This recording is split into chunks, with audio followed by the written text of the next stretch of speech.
Well, that was fun.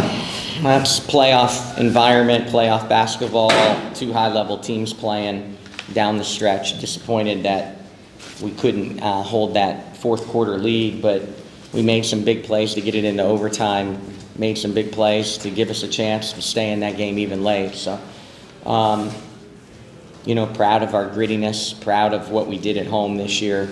After they made their first 4 threes, they went 2 for 19, I think, the rest of the game. So we got better that way. But they're so dynamic offensively and are really, really difficult to guard. And hats off to them. They played terrific offensively all night. When we couldn't turn them over, they shot a very, very high percentage. And we've got to be able to string some stops together when we can't turn someone over.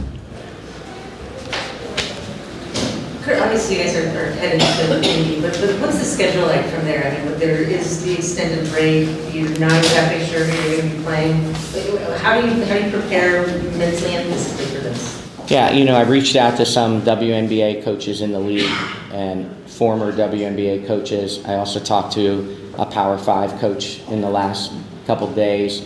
At the collegiate level, you have that Power 5 conference tournaments are 2 weeks ahead of the NCAA tournament, just gauging what other people do. And we're going to take that 8-day in-between approach, 2 on, 2 off, 2 on, 2 ready to get play. So we'll come back, a travel day on Monday from Indianapolis. We'll be off, Tuesday be off.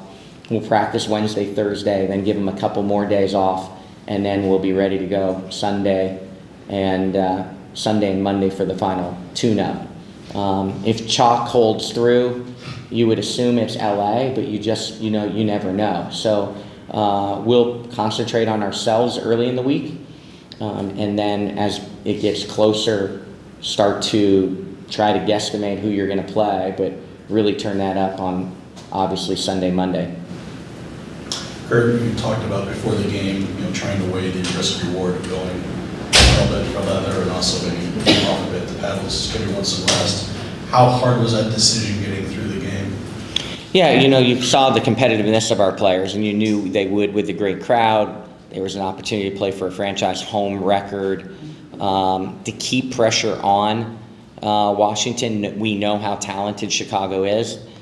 They could go around and they could go back and win at Chicago could win at Washington. So, it was that feel for the players, and you could tell that they were really competitive and in it. And I thought it was great, win or lose, for a tune-up for us headed into the playoffs, playing against such a talented offensive team.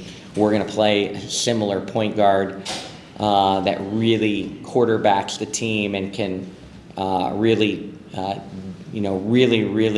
exploit you when you have some mistakes.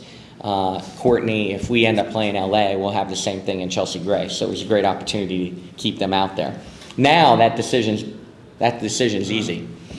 That's the good unintended consequence of a loss, is that we can have a totally different approach in Indianapolis.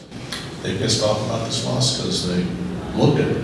Yeah, I mean, you're not at this level if you're not a competitor and want to win.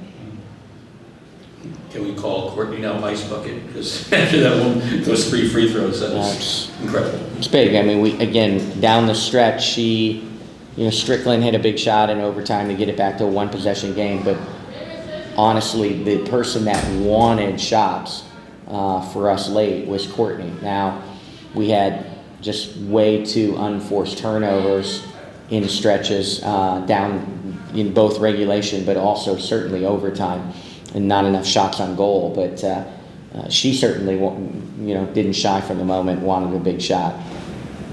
What is it about the matchups between these two teams that bring out Paul Westhead, scoring these two teams? Well, both teams like tempo. I mean, both teams want to play that way. Both teams are really efficient in transition. Both teams were screening so well in the first half that it wasn't bad defense. It was just better offense by both of us. There's that tug and pull that, they probably wonder at times, should it be better if the game slows down? And we think at times, could it be better if we took you know, a little bit of the air out of the ball and slowed it down, maybe slowed down their tempo, but we both enjoy playing that way.